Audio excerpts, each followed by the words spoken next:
My son-in-law pointed his finger and had the security guards block me at the entrance of my daughter's wedding.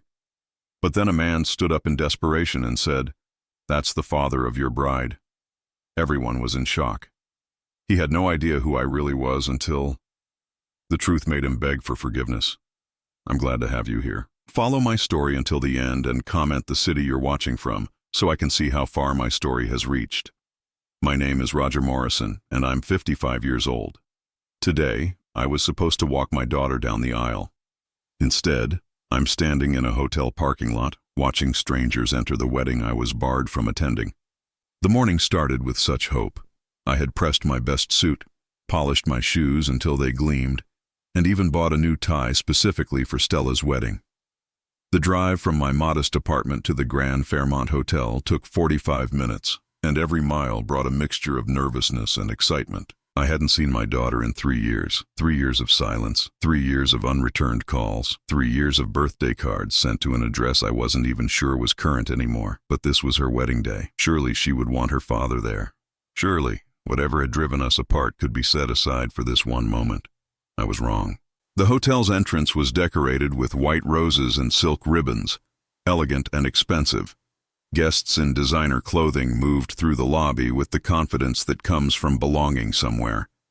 I smoothed my tie and approached the registration table, where a young woman with a clipboard smiled professionally. "Good afternoon. Name, please?" "Roger Morrison. I'm the father of the bride." Her smile faltered.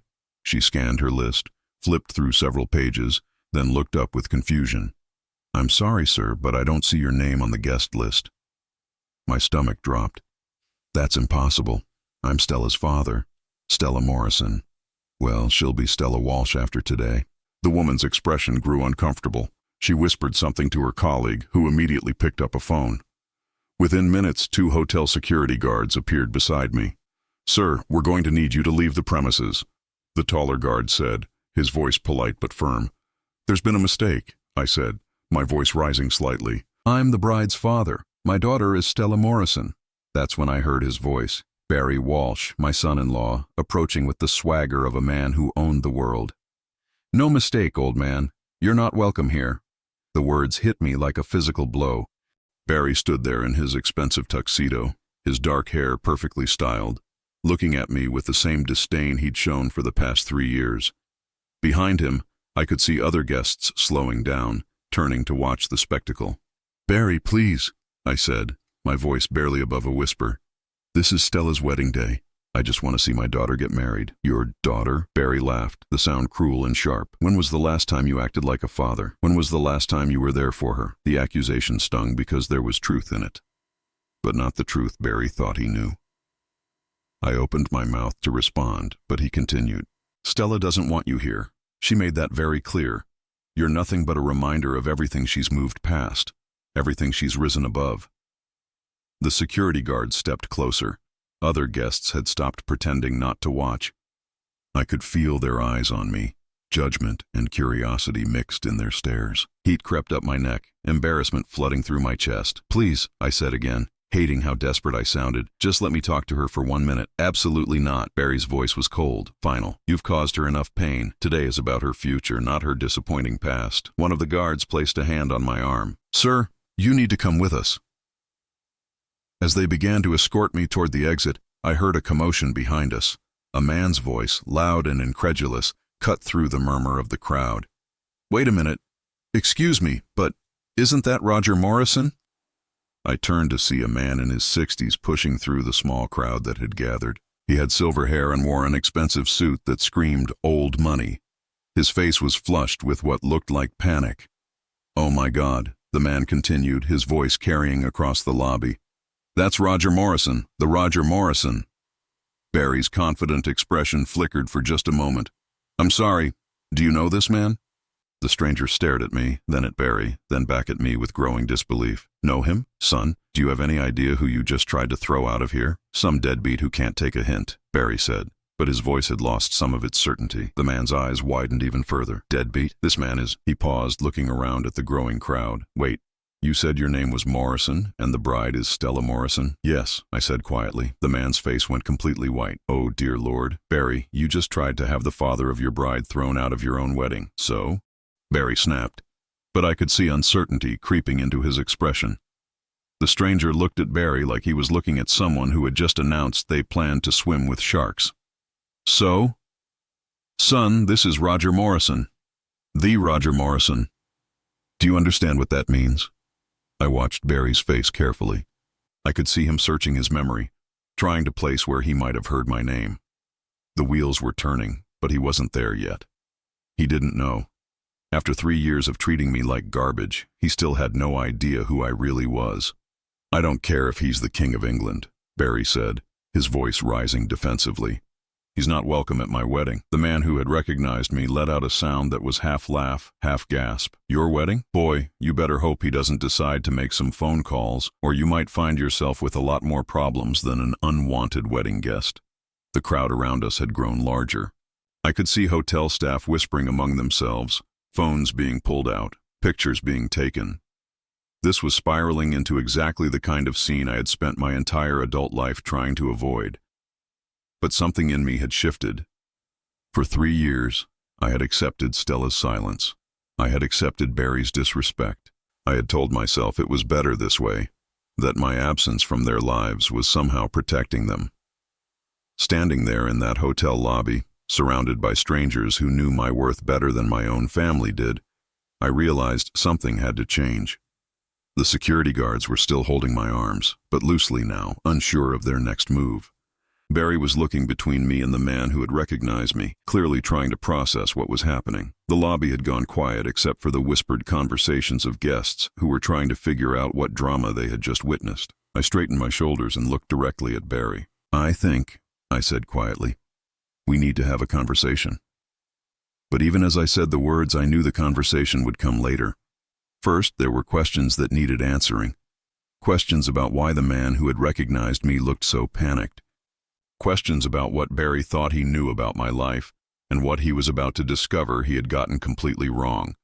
Questions about whether my daughter would still want to marry a man who had just made the biggest mistake of his professional life, even if he didn't know it yet. The drive home from the hotel felt like the longest 45 minutes of my life. My hands trembled as I gripped the steering wheel, replaying every humiliating moment. The way Barry had looked at me with such contempt. The way the other guests had stared, the way I had been escorted out like some kind of criminal. But what hurt most was the knowledge that somewhere inside that hotel, my daughter was getting married, and she had chosen this. She had chosen to exclude me from the most important day of her life. I pulled into the parking lot of my small apartment complex and sat in the car for several minutes, staring at the modest building I called home. 3 years ago, Stella would have been shocked to know I lived here. She probably still would be.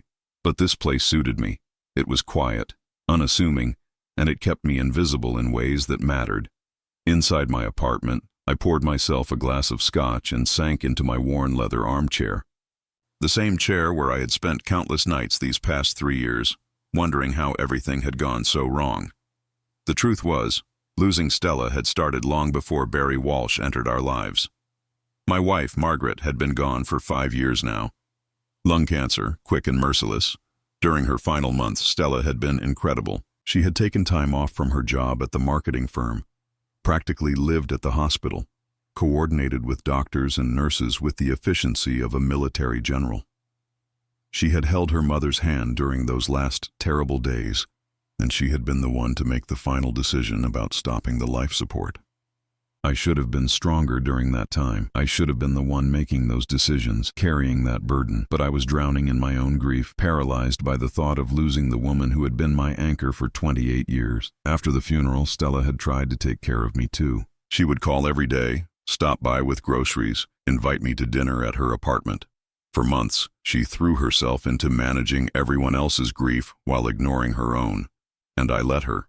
That was my first failure as a father during the worst period of our lives. I was so lost in my own pain that I didn't see how much she was struggling. I didn't see that she needed me to be strong, to be present, to be her father instead of another person she had to take care of. The breaking point came about 8 months after Margaret's death. Stella had invited me to dinner, and when I arrived at her apartment, I found her crying at her kitchen table.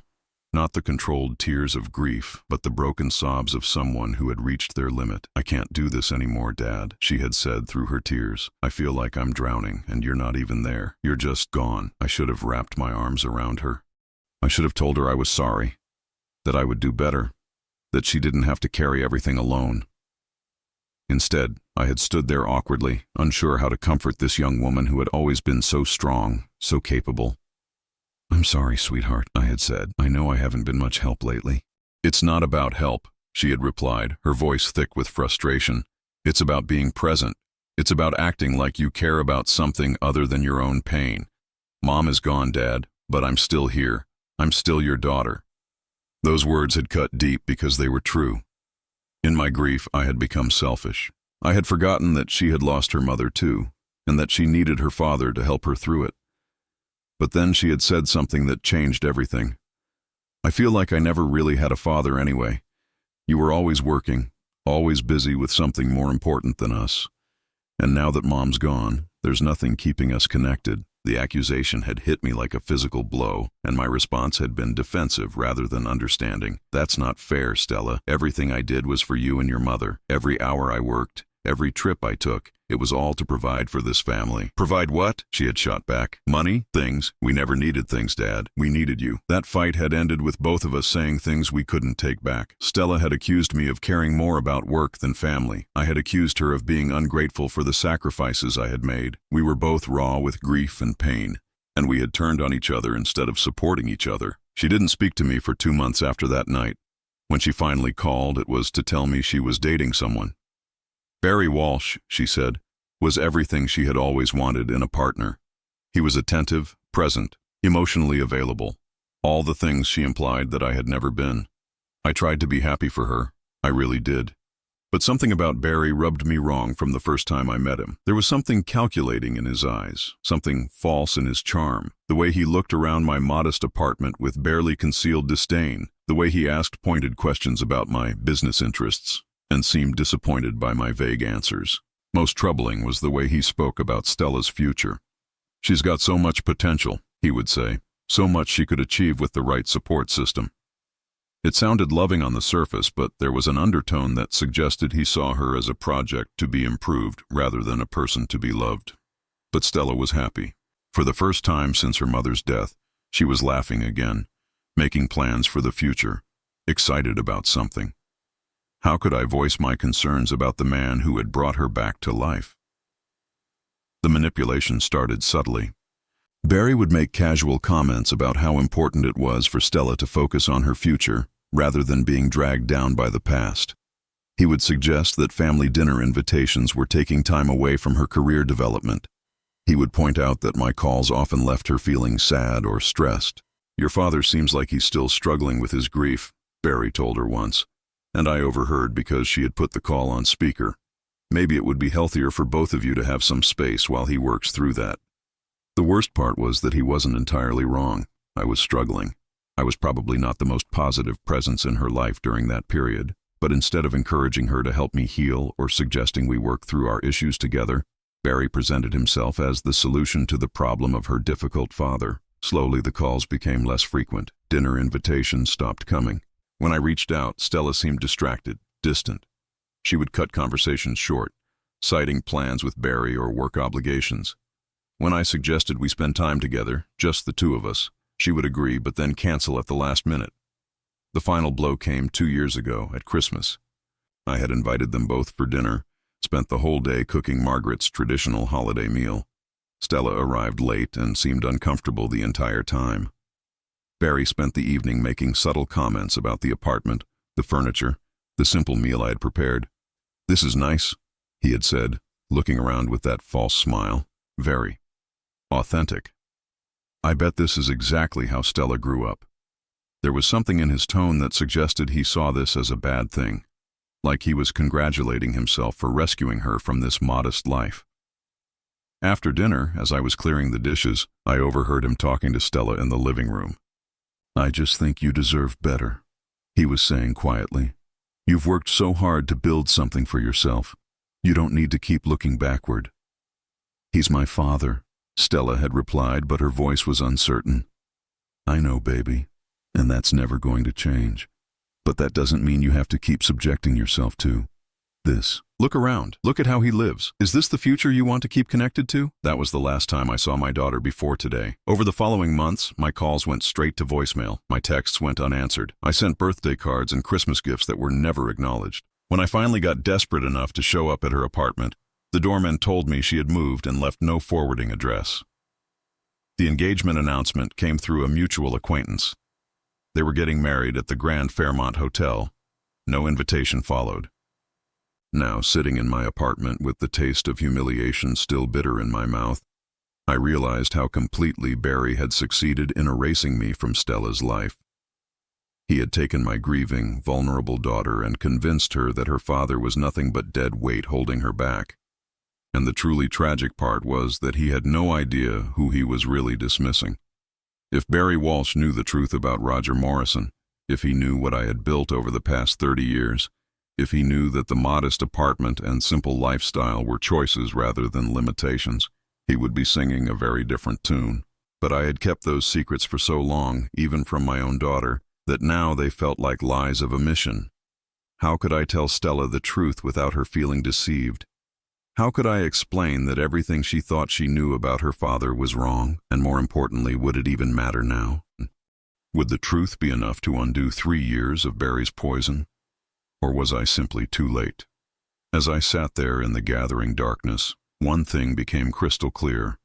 Tomorrow, I would have to make some very difficult decisions about just how much of the truth I was willing to reveal. The next morning, I woke up with a splitting headache and the bitter taste of regret in my mouth. The scotch had helped me sleep, but it couldn't erase the memory of being escorted out of my own daughter's wedding like some kind of vagrant. I made coffee and sat at my small kitchen table, staring at my phone. Part of me wanted to call Stella, to try one more time to explain myself. But what would I say? That I was sorry for being exactly who she thought I was, that I was sorry for failing her when she needed me most? Or would I finally tell her the truth? The truth was complicated.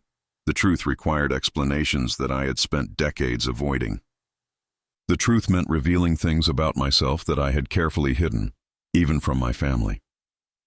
I was still wrestling with these thoughts when my phone rang. The caller ID showed a number I didn't recognize, but something about it seemed familiar. Hello, Mr. Morrison, this is Charles Whitfield. We met yesterday at the unfortunate situation at the Fairmont Hotel.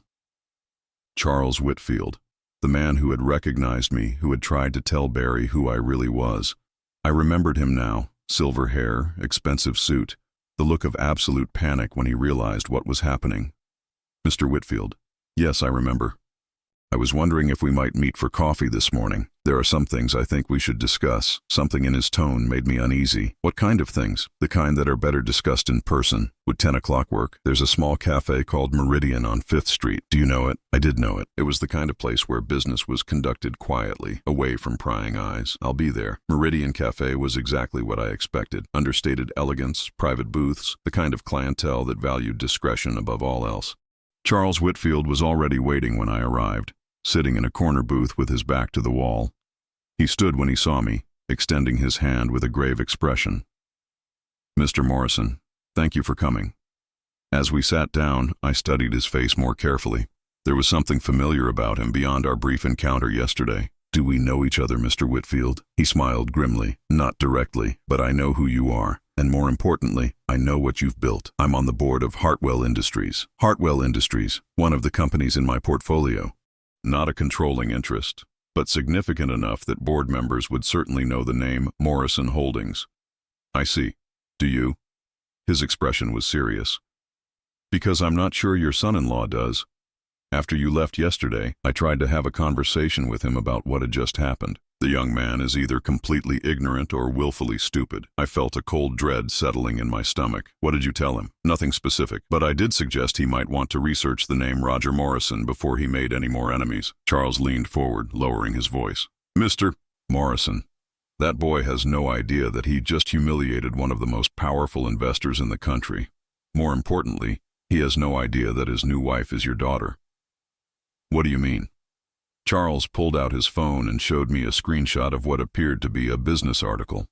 Barry Walsh, according to this profile piece from last month, is the founder and CEO of Walsh Development Group, small commercial real estate outfit, mostly strip malls and office complexes. Nothing particularly impressive, but he's been making noise about expanding into larger projects. I read over the article quickly. It painted Barry as an ambitious young entrepreneur with big dreams and limited capital. There were quotes about his vision for the future, his plans to break into high-end commercial development. The interesting thing, Charles continued, is that according to this article, Mr. Walsh has been actively seeking investors for his expansion plans. He's been courting everyone from private equity firms to family offices. And according to my sources, he's been particularly interested in getting a meeting with Morrison Holdings. The irony was so sharp, it was almost funny. Barry had been trying to get a meeting with my company while simultaneously working to cut me out of his wife's life. There's more, Charles said, pulling up another screen on his phone. I did some checking after our encounter yesterday. Morrison Holdings owns significant stakes in 3 of the companies that Walsh Development Group has cited as potential partners in their expansion plans. I studied the information he was showing me. Walsh Development had been trying to secure partnerships with Morrison Properties, Meridian Construction, and Apex Capital Management. All 3 were subsidiaries of companies I controlled. So Barry's been trying to do business with me without knowing it. Not just trying. According to my source at Apex, Walsh Development submitted a formal proposal 3 months ago for a joint venture on a mixed-use development project. The proposal is still under review. 3 months ago, right around the time Stella had stopped returning my calls altogether.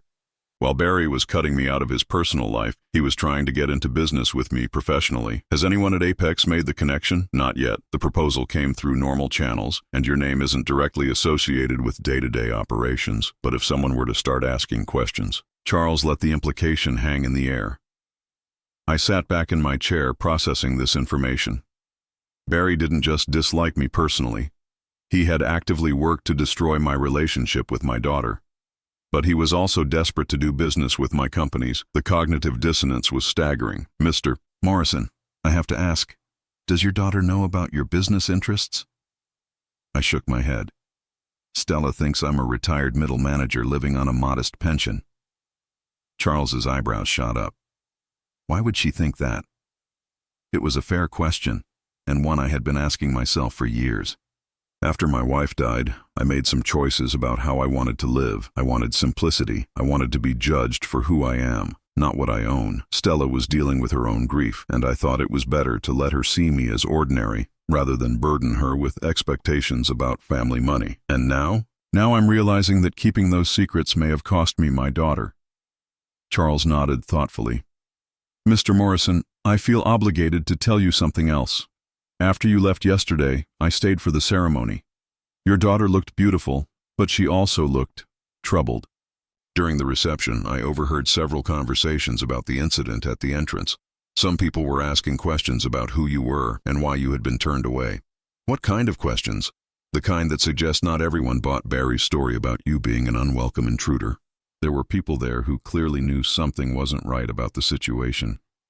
I felt a flicker of hope. Maybe the humiliation hadn't been as complete as I thought. Maybe some people had seen through Barry's performance.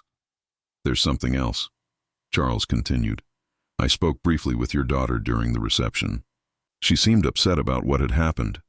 When I mentioned that I thought I recognized you from business circles, she looked very confused. What did she say? She said there must be some mistake, that her father had worked in insurance and was retired. But she looked uncertain when she said it, like she was trying to convince herself as much as me.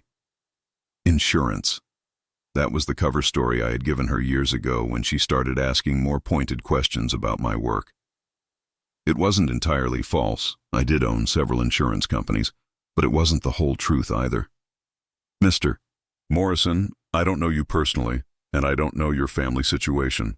But I do know that Barry Walsh is actively seeking a relationship with Morrison Holdings while simultaneously destroying your relationship with your daughter. That strikes me as either remarkably ignorant or remarkably cruel. I thought about this as I drove home from the cafe. Barry wasn't just a manipulative son-in-law. He was a hypocrite of the highest order. He had convinced Stella that her father was a loser, a burden, someone to be ashamed of.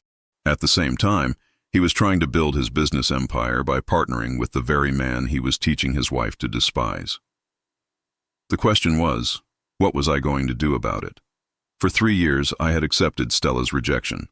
I had told myself that her happiness was more important than my pain, that if Barry made her happy, then I should step aside. I had convinced myself that my secrets were protecting her somehow, that knowing the truth about my wealth would only complicate her life. But Charles's information changed everything. This wasn't just about a daughter who had outgrown her father.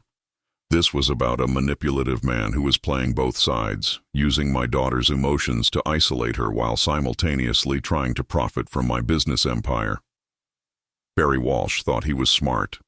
He thought he had successfully managed to have his cake and eat it too, marry the woman he wanted while cutting out the inconvenient father-in-law, all while positioning himself to do business with that same father-in-law's companies. But Barry had made one critical error in his calculations. He had assumed that Roger Morrison, the modest retiree, and Morrison Holdings, the investment empire, were completely separate entities. He had no idea that the man he had humiliated yesterday was the same man whose approval he needed for his business dreams. And now, for the first time in 3 years, I had leverage. The question was whether I was prepared to use it. Using my business power to force a confrontation with Barry would mean revealing everything to Stella. It would mean admitting that I had been lying to her, by omission if not by commission, for most of her adult life, but it might also mean getting my daughter back. As I pulled into my apartment complex, I made a decision. Tomorrow, I would start making some phone calls. It was time for Barry Walsh to learn exactly who he had chosen to cross, and it was time for my daughter to learn the truth about her father, whether she was ready for it or not. I spent the rest of that Sunday making phone calls, not to Stella. I wasn't ready for that conversation yet. Instead, I called the people who managed my business interests, the ones who dealt with the day-to-day operations while I maintained my quiet retirement. Michael, it's Roger. I need you to pull all the files on Walsh Development Group.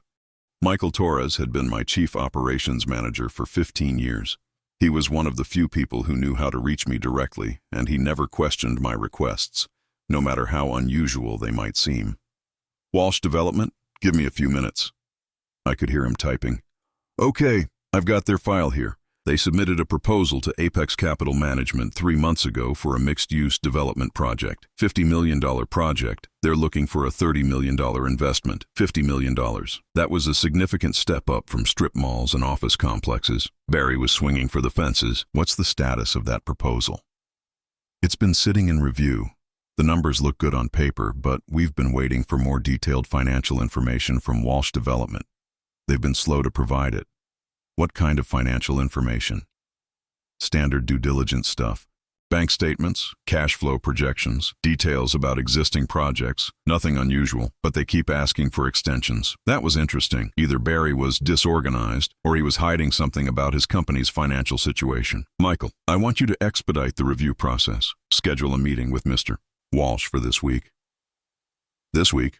Roger, that's pretty fast. We usually take at least 6 weeks to review proposals of this size. Make an exception. And Michael, I want to be in that meeting. There was a pause on the other end of the line. In 15 years, I had never asked to be in an investor meeting. Michael handled all of that, precisely so I could maintain my anonymity. Are you sure about that? Very sure. Set it up for Wednesday. And Michael, don't tell Mr. Walsh that I'll be there. Let it be a surprise. After I hung up with Michael, I called my lawyer. David, I need you to look into something for me. Barry Walsh, Walsh Development Group. I want to know everything. Financial situation, business practices, personal background, everything. David Hoffman had been handling my legal affairs for 20 years. Like Michael, he had learned not to ask too many questions when I made unusual requests. How quickly do you need this? By Tuesday. That's tight, but doable. Should I assume this is related to your family situation? David was one of the few people who knew about my estrangement from Stella. I had consulted him once about trying to contact her through legal channels, but ultimately decided against it. It's related. And David, this is priority 1. Whatever it costs, whatever resources you need to use. Monday morning brought David's preliminary report, and it was eye-opening. Walsh Development Group was in far worse shape than their public face suggested. The company had been struggling for the past 2 years, with several projects going over budget and 2 clients filing complaints about delayed completions. Barry had been borrowing heavily to keep the company afloat, using a combination of business loans and personal credit. More troubling were the personal finances. Barry was living well beyond his means, with a mortgage on a house that cost $600,000, payments on 2 luxury cars, and credit card debt that suggested someone desperately trying to maintain an image of success. The man who had lectured me about being a burden on Stella's future was himself drowning in debt. But the most interesting detail was at the bottom of David's report. Walsh Development Group had submitted essentially the same proposal to 4 different investment firms over the past 6 months. 3 had already rejected it. Apex Capital Management, my company, was his last hope. Barry wasn't just seeking an investment. He was seeking a lifeline. Wednesday morning, I put on my best suit and drove to the offices of Morrison Holdings. It had been almost a year since I had been there, but the security guard recognized me immediately. "Mr. Morrison, good to see you, sir. Mr. Torres is expecting you." The elevator ride to the 42nd floor gave me time to think about what I was about to do. In about an hour, Barry Walsh would walk into this conference room expecting to meet with some mid-level executives from Apex Capital Management. Instead, he would come face-to-face with the father-in-law he had humiliated 3 days ago. Michael met me at the elevator looking nervous. "Roger, are you absolutely sure about this? If this goes badly, it could create some legal complications." "What kind of complications?" "Well, if Mr. Walsh feels like this meeting was arranged under false pretenses, he could claim harassment or intimidation, especially given your personal history." I thought about that. Michael was right to be cautious. But I had been cautious for 3 years, and it had cost me my daughter. "I'll take that risk. Is he here yet?" "He arrived 10 minutes ago. He's in Conference Room A with Sandra from Apex." Conference Room A was our largest meeting room, with floor-to-ceiling windows overlooking the city. It was designed to impress, and judging by Barry's financial situation, he desperately needed to be impressed by someone today. I entered the conference room quietly, taking a seat at the far end of the long table. Barry was sitting with his back to me, talking animatedly with Sandra Chen, the director of Apex Capital Management. He was wearing an expensive suit that probably cost more than most people made in a month, money he clearly didn't have. Sandra noticed me first. "Mr. Morrison, I wasn't expecting you to join us today."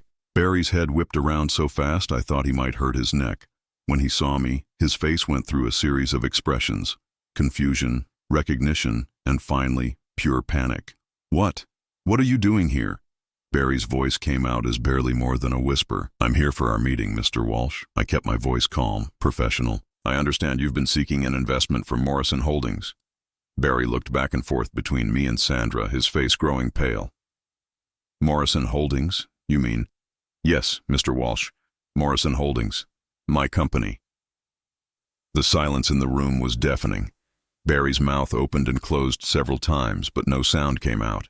Sandra, who clearly sensed the tension but didn't understand it, looked confused. "I'm sorry," Sandra said carefully. "Do you two know each other?" "We're family," I said, never taking my eyes off Barry. "Mr. Walsh is married to my daughter." Sandra's eyebrows shot up. This was definitely not information that had been in Barry's proposal. Barry finally found his voice. This can't be happening." "Oh, but it is happening." I opened the folder in front of me. David's report on Walsh Development Group. "I've been reviewing your proposal, Mr. Walsh. It's quite ambitious. A $50 million mixed-use development project. You're seeking $30 million in investment capital." "Roger," Barry started, but I held up a hand. "Mr. Morrison will be fine. We're conducting business now."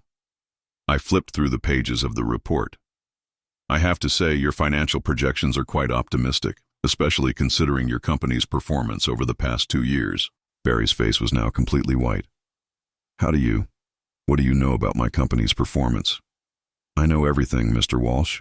I know about the delayed projects. I know about the client complaints. I know about the loans you've taken out to keep Walsh Development Group afloat."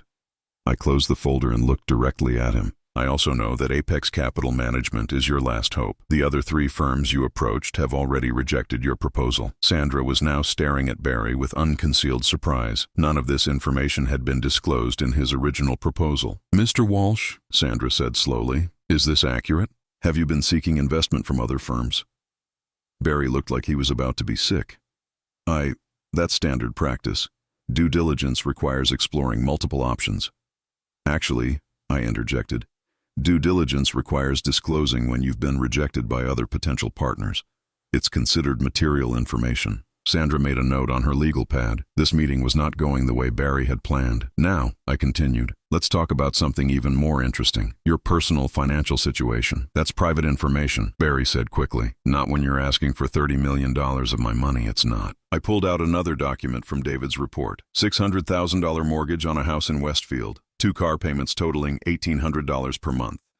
Credit card debt approaching $100,000. Mr. Walsh, you're personally leveraged to a degree that would make most investors very nervous.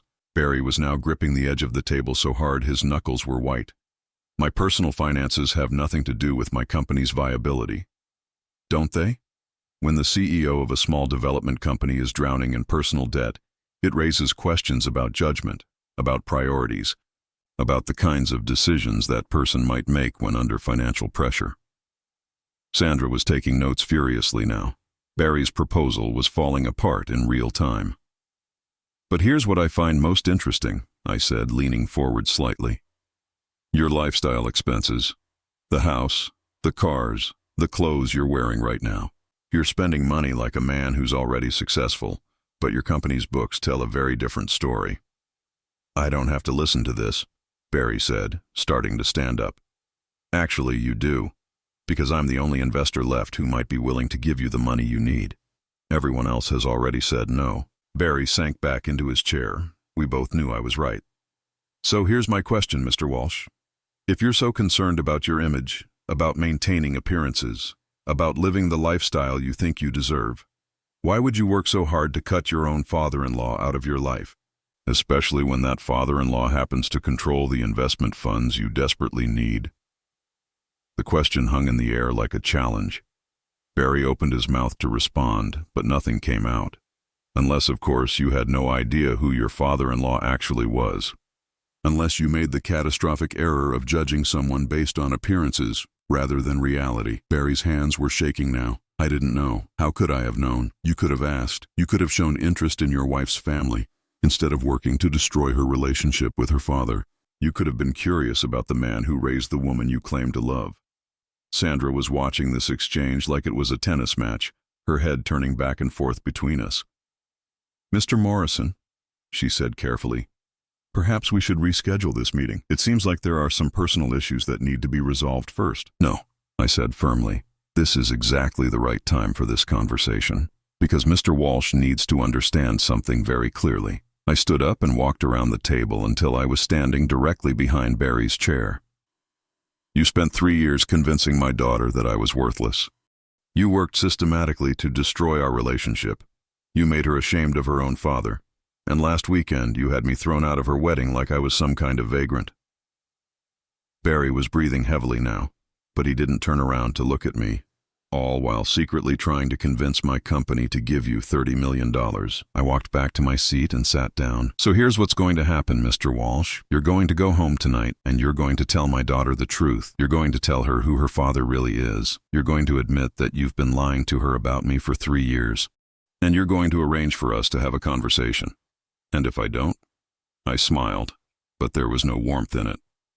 Then Apex Capital Management will reject your proposal.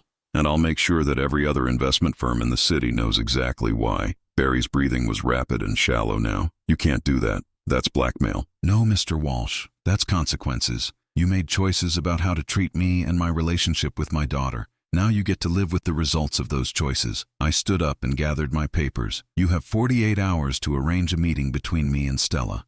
If I don't hear from you by Friday, Sandra will send you our official rejection letter. As I walked toward the door, Barry's voice stopped me. She's going to hate me. I turned back to look at him. For the first time since I had known him, Barry Walsh looked like the scared, desperate man he actually was, instead of the confident success he pretended to be. Probably, I said, but that's not my problem anymore. Thursday evening, my phone rang. I had been expecting the call, but seeing Barry's name on the caller ID still sent a jolt of adrenaline through my system. Mr. Morrison? His voice was strained, barely controlled. We need to talk. I thought we had already talked, Mr. Walsh. Quite thoroughly, in fact. Not about business, about Stella. I sat down in my armchair, the same one where I had spent so many nights missing my daughter. I'm listening. I told her about your company, about the meeting, about everything. There was a long pause. I could hear traffic in the background, suggesting Barry was calling from his car. And she doesn't believe me. That wasn't what I had expected to hear. What do you mean she doesn't believe you? She thinks I'm lying. She thinks this is some kind of elaborate scheme to cover up for humiliating you at the wedding. She said there's no way her father could be some secret millionaire without her knowing about it. I closed my eyes, feeling a familiar ache in my chest. Of course, Stella didn't believe it. I had spent years cultivating the image of Roger Morrison, the modest retiree. Why would she suddenly accept that everything she thought she knew about her father was a lie? She wants proof, Barry continued. She wants to see financial documents, business records, something concrete. She thinks I'm making this up to save my own skin. Aren't you? What? Making this up to save your own skin? Isn't that exactly what you're doing? Another pause. When Barry spoke again, his voice was quieter. Maybe, but that doesn't make it untrue. He was right about that. His motivations were entirely selfish, but the truth was still the truth. Mr. Morrison, I need you to understand something. If Stella finds out that I've been lying to her about you for 3 years, and that I destroyed your relationship over nothing, she'll leave me. That sounds like a problem you created for yourself. But it's not just about me anymore. We're married now. We're supposed to be starting a life together. If this comes out the wrong way, it will destroy everything. I found myself feeling an unexpected moment of sympathy for Barry. Not because I forgave him for what he had done, but because I recognized the desperation in his voice. It was the same desperation I had felt for 3 years, watching my relationship with Stella slip away. What exactly are you asking me to do, Barry? Meet with her, show her the proof she wants, but please, don't make me look like a complete monster. She's my wife now. The request was both audacious and pathetic. Barry wanted me to help him manage the fallout from his own lies. He wanted me to help him preserve his marriage to my daughter by carefully revealing the truth he had spent years hiding. Why should I help you? Because you want your daughter back, and right now, I'm the only way that's going to happen. He wasn't wrong. As much as I despised the position Barry had put us all in, he was still married to Stella. He was still the person she trusted, even if that trust was built on lies. If I wanted any chance of rebuilding my relationship with my daughter, I was going to need his cooperation. Where does she want to meet? Saturday afternoon, 2 o'clock, the Riverside Cafe downtown. The Riverside Cafe. It was a public place, neutral territory. Stella was being careful, treating this like a business meeting rather than a family reunion. Will you be there? She wants to see you alone first. She said if this is real, if you really are who I claim you are, then she wants to hear it from you directly. Friday morning, I spent 3 hours in my home office gathering the documents Stella would need to see. Bank statements, corporate filings, investment portfolios. 25 years of business records that told the story of Roger Morrison's rise from middle management to multi-millionaire investor. It felt strange, preparing to prove my own identity to my daughter. But as I organized the papers, I realized this was the conversation I should have had with Stella years ago. Maybe if I had been honest about my success from the beginning, Barry never would have been able to convince her that her father was a failure. Or maybe it would have made things worse. Maybe Stella would have felt even more pressure, more expectations. Maybe she would have thought I was trying to control her with money. The truth was, I didn't know how she would react. I had been protecting her from this information for so long that I had no idea what kind of person she had become, what her values were, what mattered to her now. Saturday afternoon arrived gray and drizzly, matching my mood perfectly. I arrived at the Riverside Cafe 15 minutes early and chose a table near the back, away from the windows. I spread the documents out carefully, organized by date and type. Financial statements, business registrations, newspaper articles about major deals I had been involved in. A complete picture of the man Stella had never known. She walked in exactly at 2 o'clock, and my breath caught in my throat. She looked so much like Margaret, especially around the eyes. But there was something harder in her expression, something guarded that hadn't been there when she was younger. Stella spotted me immediately and walked over with the purposeful stride of someone who wanted to get an unpleasant task over with quickly. "Dad." Her voice was neutral, giving nothing away. "Stella, Thank you for coming. She sat down across from me, her eyes immediately going to the papers spread across the table. So Barry says you're some kind of secret business mogul, that you've been lying to me about who you are for my entire adult life. The accusation stung, but I forced myself to stay calm. I never lied to you. I just didn't tell you everything. Right. You let me believe you were a retired insurance agent living on a pension. You let me worry about your finances, let me feel guilty about not helping you more. You let me think you were struggling. She picked up one of the bank statements, scanning the numbers with growing disbelief. This account has $43 million in it. That's just one account. There are others. Stella set the paper down and looked at me like she was seeing a stranger. Who are you? It was a fair question. For the past 5 years, I had been playing the role of Roger Morrison, the modest retiree, so convincingly that I had almost started to believe it myself. I'm your father. That part was never fake. But everything else was? I sighed, leaning back in my chair. After your mother died, I wanted to simplify my life. I wanted to step back from the business world, live quietly, focus on what really mattered.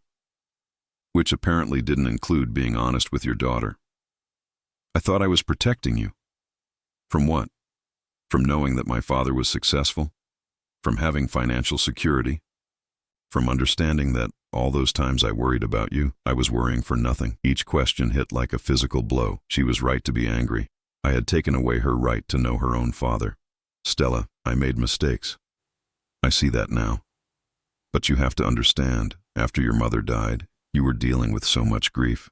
I didn't want to add the pressure of family money to everything else you were going through. So instead, you let me go through it alone. You let me think I was responsible for taking care of you instead of the other way around. She picked up another document, this one showing the corporate structure of Morrison Holdings.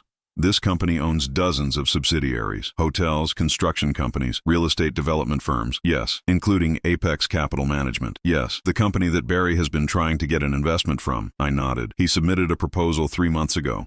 Stella's face went through a series of expressions as the implications sank in. He's been trying to do business with you while telling me that you were worthless. That appears to be the case. She was quiet for a long time, staring at the papers in front of her. When she finally looked up, her eyes were filled with tears. I don't know which one of you I'm more angry at. Stella, no, don't. Don't try to explain it away. She wiped her eyes with the back of her hand. Barry lied to me about you, but you lied to me about yourself. You both decided that I couldn't handle the truth, so you made decisions for me. You took away my choice. She was right.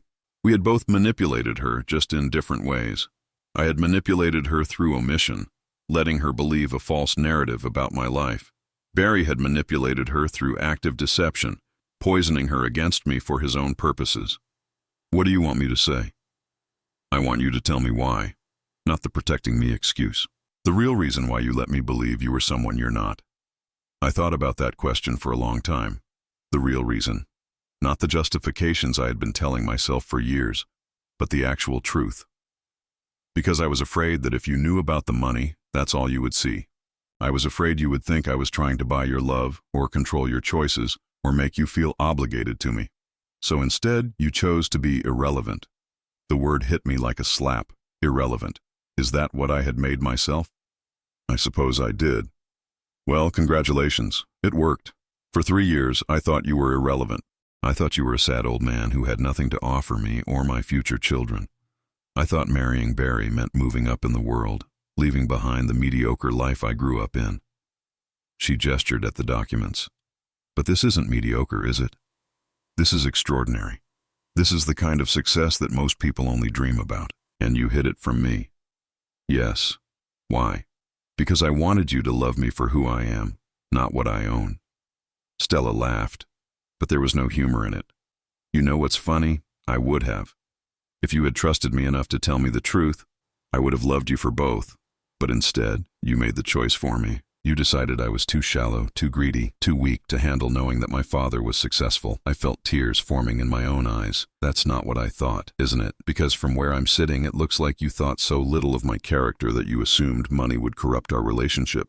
You assumed I would become someone different if I knew about your wealth. She was right. I had made assumptions about who Stella was, what she valued, how she would react. I had been so afraid of changing our relationship that I had ended up destroying it instead. I'm sorry. Are you? Or are you just sorry that your plan didn't work out the way you wanted? Before I could answer, she stood up and gathered her purse. I need time to think about all of this, about what it means, about what I want to do next. Stella, please, can we? I'll call you. When I'm ready to have a conversation about our future, I'll call you. She turned and walked toward the door, then stopped and looked back at me. For what it's worth, Dad, I'm glad you're not actually the failure I thought you were, but I'm not sure that makes what you did any better. As I watched her leave, I realized that getting my daughter back was going to be much more complicated than simply revealing the truth. The truth had created as many problems as it had solved, but for the first time in 3 years, we were at least dealing with the real problems instead of the fake ones. 2 weeks passed without a word from Stella. I found myself checking my phone constantly, hoping for a text, a call, anything that would tell me how she was processing everything she had learned. But the silence stretched on, leaving me to wonder if I had traded one kind of estrangement for another. Then, on a Tuesday morning, Barry called. Mr. Morrison? It's Barry. We need to talk. His voice sounded different, smaller somehow, lacking the confident arrogance I had grown accustomed to. I'm listening. It's about Stella, and about our situation. What situation is that, Barry? She knows everything now. About how I manipulated her, about the lies I told about you, about my company's financial problems. She knows all of it. I sat down heavily in my chair. How much is all of it? She hired a private investigator. Did you know she could do that? I mean, I guess it makes sense now knowing who her father is, but at the time it shocked me. She had them look into everything, my finances, my business practices, even some of the things I said about you over the years. A private investigator. My daughter was more resourceful than I had given her credit for. What did they find? Everything. The debt, the failed projects, the fact that I've been living on borrowed money for 2 years. They even found evidence that I deliberately scheduled things to conflict with your calls and visits. There was a long pause. She's leaving me, Mr. Morrison. Part of me wanted to feel satisfaction at that news. Barry had spent 3 years systematically destroying my relationship with my daughter, and now he was facing the consequences of his actions. But mostly, I just felt tired. I'm sorry to hear that. Are you? Because you could stop this. You could tell her that people make mistakes, that marriages are worth fighting for. You could ask her to give me another chance. The request was so audacious that I almost laughed. Barry, do you hear yourself? You're asking me to convince my daughter to stay married to the man who spent 3 years making her hate me. I love her. Do you? Or do you love what she represents? The life you thought you could have with her? Silence. Because from where I sit, it looks like you chose to marry a woman you thought was an heiress. And when you realized she wasn't going to give you access to family money, you worked to cut her off from her family entirely. It wasn't like that. Wasn't it? Barry, I've seen your financial records. You've been living beyond your means for years, borrowing money to maintain a lifestyle you couldn't afford. Then you met my daughter, discovered she came from what you thought was money, and saw an opportunity. I didn't know about your money. Exactly. You thought there might be family wealth, but you couldn't access it as long as Stella maintained a relationship with me. So you convinced her that her father was the problem, that I was holding her back, that she would be better off without me. Mr. Morrison, the really tragic part is that if you had just been honest, with her, with me, with yourself, none of this would have been necessary. If you had approached me as Stella's boyfriend and asked for help with your business, I probably would have given it to you. You would have? Barry, despite everything you've done, you made my daughter happy for a while. After her mother died, after our relationship fell apart, you brought some joy back into her life. That meant something to me.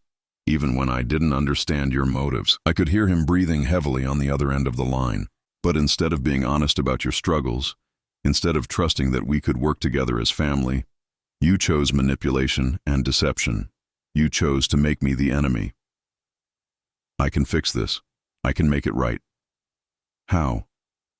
I don't know yet. But I'll find a way. I'll do whatever it takes. Barry, let me give you some advice. The time for grand gestures has passed. The time for promises and schemes has passed. The only thing you can do now is tell the truth and accept the consequences. The consequences are losing everything. Yes, they are. After I hung up with Barry, I poured myself a cup of coffee and sat on my small balcony looking out over the city. Somewhere out there, my daughter was making decisions about her future. about her marriage, about her relationship with me, about the kind of life she wanted to build for herself.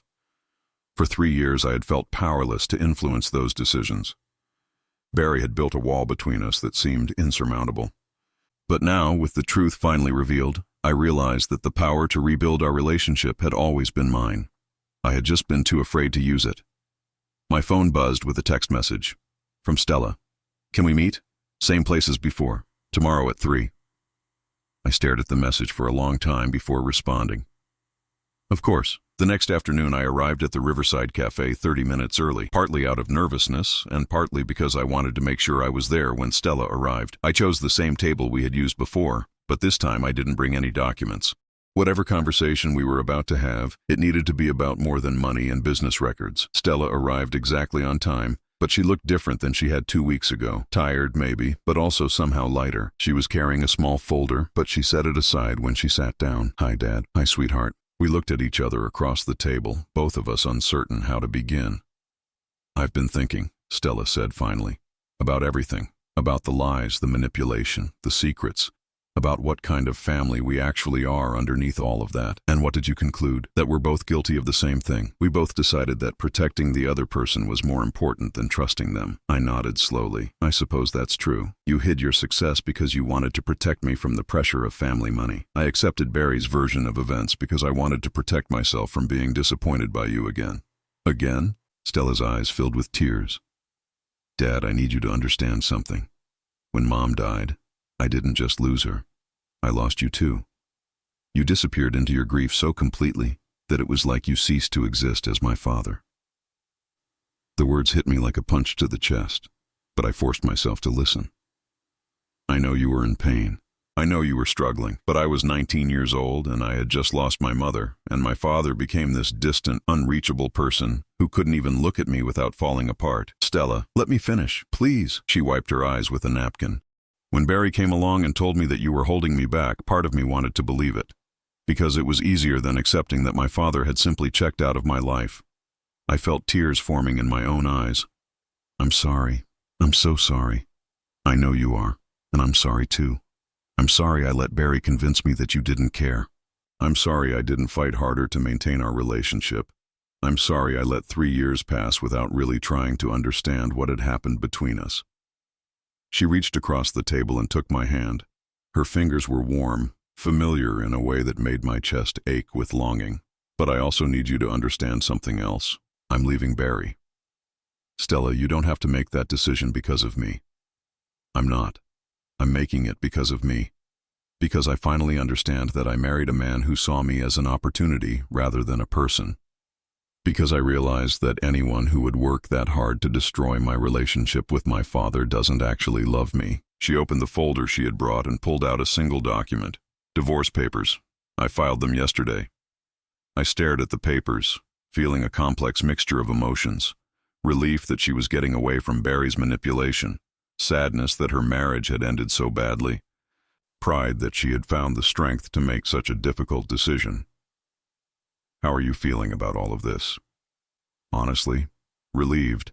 For the first time in 3 years, I feel like I can think clearly, like I can make decisions based on what I actually want instead of what Barry thinks I should want." "And what do you want?" Stella smiled, and for the first time in years it reached her eyes. "I want to get to know my father, the real one, not the modest retiree you pretended to be, and not the failure Barry convinced me you were. I want to understand the man who built a business empire while still making time to teach me how to ride a bike. I'd like that too. But I have some conditions." I braced myself. "Okay. No more secrets. If we're going to rebuild this relationship, it has to be based on honesty. Complete honesty." "Agreed. And no more protecting me from things you think I can't handle.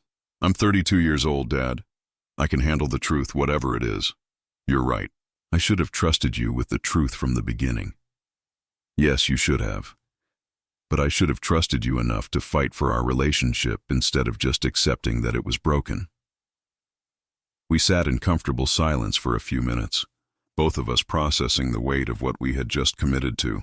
"There's something else," Stella said eventually, "about Barry's business proposal." "What about it?" "I know you have the power to destroy him financially, I know you could make sure he never gets another investment, never builds another project. I nodded. That's true. I don't want you to do that. I raised my eyebrows in surprise. You don't? Barry made his choices. He chose to lie, to manipulate, to build his life on deception. The consequences of those choices aren't your responsibility. They're his. She was right, of course. The most powerful form of justice was often simply allowing people to face the natural consequences of their actions. Besides, Stella continued, I don't want our relationship to be built on revenge against Barry. I want it to be built on us, on who we are when we're honest with each other. I felt a surge of pride in my daughter. She had inherited her mother's wisdom and her father's strength, but she had developed something neither of us had possessed at her age, the ability to choose grace over vengeance. So what happens to his proposal? Rejected on its merits. From what I understand, Walsh Development Group isn't a sound investment regardless of personal considerations. 3 months later, I was sitting in my apartment when the phone rang. It was Michael Torres from Morrison Holdings. Roger, I wanted to give you an update on the Walsh Development situation. What about it? They declared bankruptcy yesterday. Apparently, they had been using creative accounting to hide their financial problems, and it all came crashing down when their biggest client discovered the irregularities. I felt no satisfaction at the news. Barry's downfall had nothing to do with me. It was simply the inevitable result of building a business on lies and borrowed money. What about Barry personally? From what I hear, he's moved back in with his parents. Lost the house, the cars, everything. I see. Roger, there's something else. We got a call from a nonprofit organization yesterday, something called Second Chance Development. They're looking for investors for a program that helps small business owners recover from bankruptcy.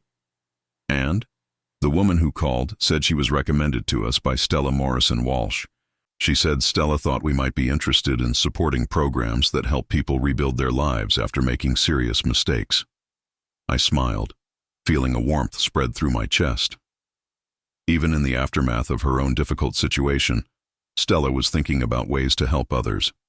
She had inherited her mother's compassion along with everything else. Set up a meeting, I said. I'd like to hear more about their program. 6 months after our conversation at the Riverside Cafe, Stella and I had dinner together every Sunday. Sometimes we talked about business. She had decided to come work for Morrison Holdings, starting in an entry-level position despite my offers to bring her in at a higher level. Sometimes we talked about her mother, sharing memories and stories I had kept locked away for too long.